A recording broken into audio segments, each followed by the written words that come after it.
going on, guys, and welcome back to LOI TV. Now today we're 2 days out from the start of the season and I'm going to be making my League of Ireland table predictions. But before we jump into the video, guys, as always, this video is brought to you by OneFootball. OneFootball is the ultimate platform for everything football. It provides the latest news, transfers, match updates and statistics from all around the world. The app is free to download on iOS and Android, so make sure to check out the link in our description below. Just going to jump straight into it. I'm going to start from the bottom and work our way up. In 10th place, I'm going to predict that newly promoted Finn Harps will finish there. For me, they didn't look overly great last season and they haven't made an awful lot of signings that really make me think, oh god, they're going to stay up. Obviously the signing of Rafael Cortaro brings a lot of experience up front. He's a good player, good in the dressing room, but I don't think that's going to be enough. I do see them coming 10th this season. And in the playoff place in 9th, I'm going to say UCD will finish here. They have a young squad, a good footballing team, and they'll be a difficult side to go down in that playoff game. But for me, I think they might lack that little bit of experience in the top flight. I think that could be crucial this season. So for me, the two newly promoted sides will finish in the bottom two this season. Now in 8th, 7th and 6th, I'm really not too sure on my selection. I have the three things I want to put there, but I'm not sure in the order I want. But I've kind of chosen what I think is the most likely, in my opinion.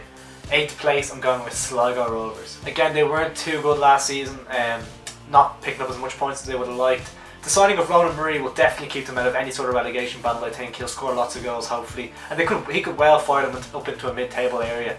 But for me, I'm going to put Sligo on 8th. Next up in 7th, I'm going to go with Bohemians. Bohs have brought in a lot of talented youngsters over the last few months, including lots of players coming back from England, such as Daniel Mandrew. They brought in Robbie McCourt during the halfway point of last season. A couple of players like that, Luke Slater, coming back. So it could be interesting to see how they get on. It might take Bohs a while to get into it.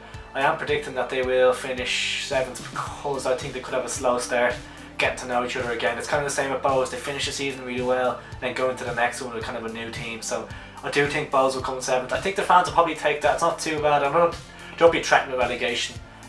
But yeah, 7th I think would be a fair place for Bohs. I think that's a fair prediction. In 6th place, I've gone with Derry City, a team who've been very busy this window, and I've actually been impressed with a lot of their signings.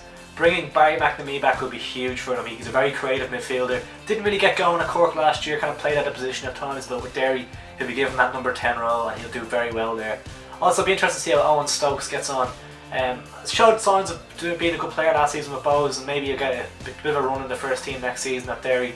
And Ali Gilchrist coming from Rovers as well. They've kind of strengthened in a lot of areas, Derry. I've been impressed with a lot of their business, and yeah, I think 6th is a fair position for them. I think they definitely won't be threatening at the bottom. I don't think they'll be pushing into the top 4, top 3. I don't think they'll be threatening too much. I think 6th is fair. Now here's where it gets interesting, the top half of the table. In 5th place, I'm going to go with Waterford. I have been impressed with a lot of their signings. I think JJ Lunny will do very well in midfield.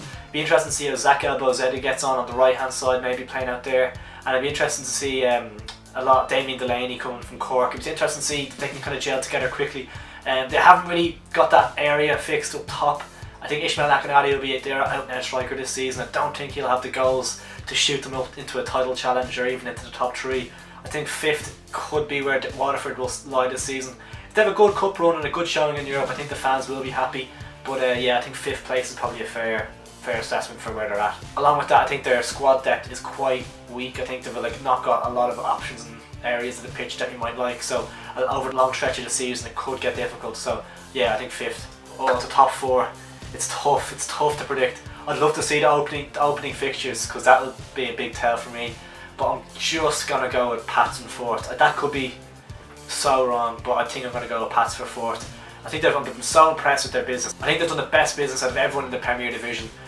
Bringing Rhys McCabe in from Sligo, excellent ball playing midfielder, very creative, good passer of the ball. Chris Forrester, obviously not much needs to be said about him. He's such a quality player and he'll add so much to the team going forward. They've kind of addressed their problem area from last season, which is up top with Mikey Drennan and Gary Shaw challenging for that area. So they've got goals. I think they'll have goals. Bandon Mile as well is one that's kind of got under the radar a little bit because it was done earlier on. That's a really good sign, and I could see him doing well. And then obviously defensively, I think Lee Desmond and Kevin Toner are going to have had a year of last year getting to know each other. I think they'll be very good working together this season. They're two talented defenders, so it'll be interesting to see how they get on. I wouldn't be surprised if Pats entered the top 2 or top 3, but I'm going to just go for them in 4th. 3rd place, I'm going to go with Cork. Cork have had a very underwhelming transfer window for me. I haven't seen a lot coming in that I'm excited to see. James Tillier from Brighton, I'm looking forward to seeing him on loan. Pick a very quick winger or striker, good left foot on him, so it'll be interesting. I think he'll do well.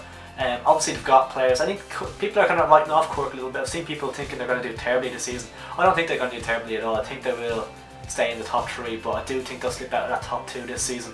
Obviously Sadly are leaving, a couple of players leaving. They brought in Dan Casey and stuff like that at the back, which could help out. But yeah, for me, I don't think they've done enough. The replacements for Sadly have kind of been from Darragh O'Connor from UCD. I'm not sure. Only time will tell. But for Cork, for me this season, I think 3rd and potentially 4th if Pats can get going early. But I think Cork will finish 3rd. I think they've got that bit of experience. Conor McCormack and the likes kind of pushing them on, keeping them in that kind of title race for a while. But I do think they'll slip away from that and finish in 3rd place. In 2nd place, I've gone with Shamrock Rovers. A couple of the players I've brought in I've been very impressed by. Aaron McEnough and Jack Byrne will add a lot to their midfield. It's a strong area they already have in the team, but I think they'll add a lot more. Dan Carroll up top again, chipping away. Obviously I think they needed a striker. They brought in Oren Vodjic. Not sure if that's how you pronounce it, but they brought him in. I don't really know an awful lot about him. Time will tell with him as well, but I do think he could score 20 goals this season. Like, you just don't know, but I do think that's an area that they need to address. Maybe they've found the man, maybe they haven't. Midfield, they'll look good, they've looked really good, and defensively they won't be too bad. So I think Rovers will be solid this season. I think they'll challenge, but I do see them just missing out on top spot. Because the thing is with Pats and Cork as well, that it could literally be those 3 teams. That's kind of hard to predict where they're going to end up. Maybe throw Waterford in there as well, but I do think I think Rovers will be kind of consistent this season. They had their ups and downs last year at times, but they played good football for the most part, and they've got Trevor Clark coming back into the side from injury. They've got good players coming into the side, so I do think they'll have a good season. I do think they'll finish 2nd. And in 1st place, no real surprises. I think everyone has them as their favourites to the title this year. Dundalk retaining it. Brought in a couple of good players. It's kind of more a thing of more of the same really for Dundalk. Had an outstanding year last year, can't really top it, so it's just kind of about keeping that kind of consistency ticking over. Obviously losing Stephen Kenny would be a bit of a blow, but they've brought in Daniel Kelly from Bows, who looked very threatening last season. They've also brought in Jordan Flores from Wigan, who as a Wigan fan I'm excited to see him play next season. Didn't really get his look over in England, didn't really get as much of a chance as maybe he deserved, but be interesting to see if he does in Ireland. I think he'll do very well. Sean Murray as well, with Watford a while ago. I think he was a good player, good midfielder, adding on to areas that they're strong in already, but just giving them that bit of strength and depth so they can go far in competitions and the Cup and Europe and stuff. I think Dundalk will have a very good season next year, and I think they'll definitely, for me, definitely the favourites to win the league. So there you have it, guys. That's my prediction for the league table in the LOI season in 2019. What do you guys think? Let me know in the comments below. Am I mad or am I thereabouts? Let me know your league table predictions in the comments below as well. Make sure to like this video, share, and most importantly, subscribe.